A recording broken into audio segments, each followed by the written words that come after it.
Welcome to the first look at Heroic Tychondrius in the Nighthold raid instance.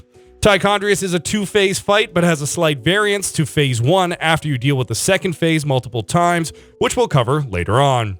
Tychondrius will begin the fight in his first phase, known in the Dungeon Journal as Lord of the Nothrazim. In this phase, Tychondrius has several abilities that must be handled: Carrion Plague, Seeker Swarm, Brand of Argus, Flames of Argus, Vampiric Aura, and Echoes of the Void. Now let's go into depth regarding these phase 1 abilities. Carrion Plague. Tychondrius selects several players at random and affects them with a Carrion Plague, dealing high shadow damage every second for 40 seconds. Seeker Swarm. Tychondrius will target any players affected by Carrion Plague, inflicting heavy shadow damage to all players in a line between Tychondrius and his targets. Any player hit by Seeker Swarm will also have Carrion Plague applied to them. Brand of Argus. Tychondrius brands several players for the remainder of the fight. If players affected by the brand come within 6 yards of a group of allies, the brand will be removed, but this will also cause massive raid-wide fire damage. Flames of Argus. Only raid members that trigger the explosion from Brand of Argus are affected by this ability. It deals moderate fire damage every half second for 1 minute. Vampiric Aura. Tychondrius' allies within 30 yards are healed for 400% of their damage dealt by melee attacks. Echoes of the Void. Tychondrius will inflict extremely high shadow damage every half a second for 8 seconds at the start of this mechanic. He will also spawn 4 pillars in his room, much like Fellord Zakun. The pillars that are spawned will shield all players that stand behind them from the damage done by Echoes of the Void in a line of sight mechanic.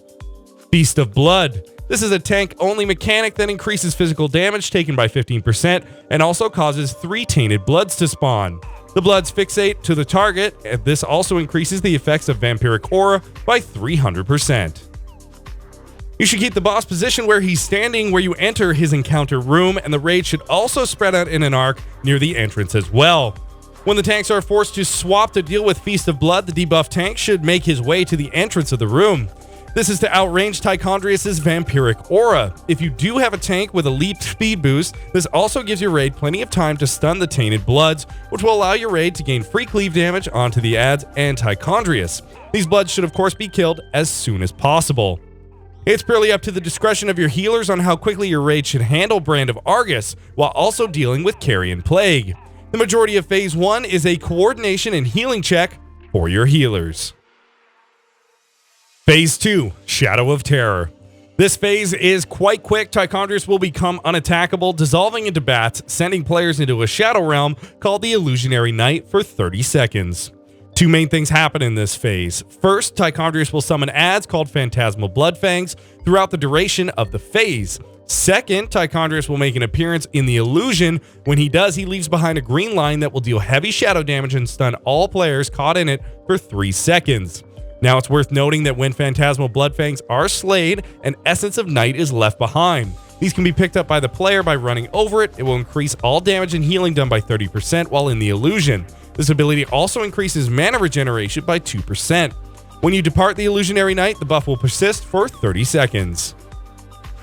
When the Illusionary Night ends, Tychondrius will cycle back into phase 1 and call for aid from the Nightborn.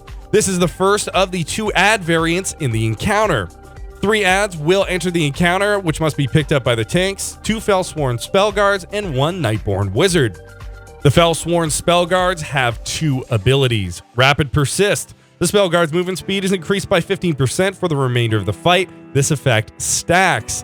Volatile Wound. The Spell Guard will occasionally debuff its target, causing moderate arcane damage, increasing all damage taken by 5% for 8 seconds, and it is especially important to note this effect stacks. When Volatile Wound expires, another zone is created that inflicts moderate damage to all players every second while they remain standing in it. Nightborn Wizards also have 2 abilities.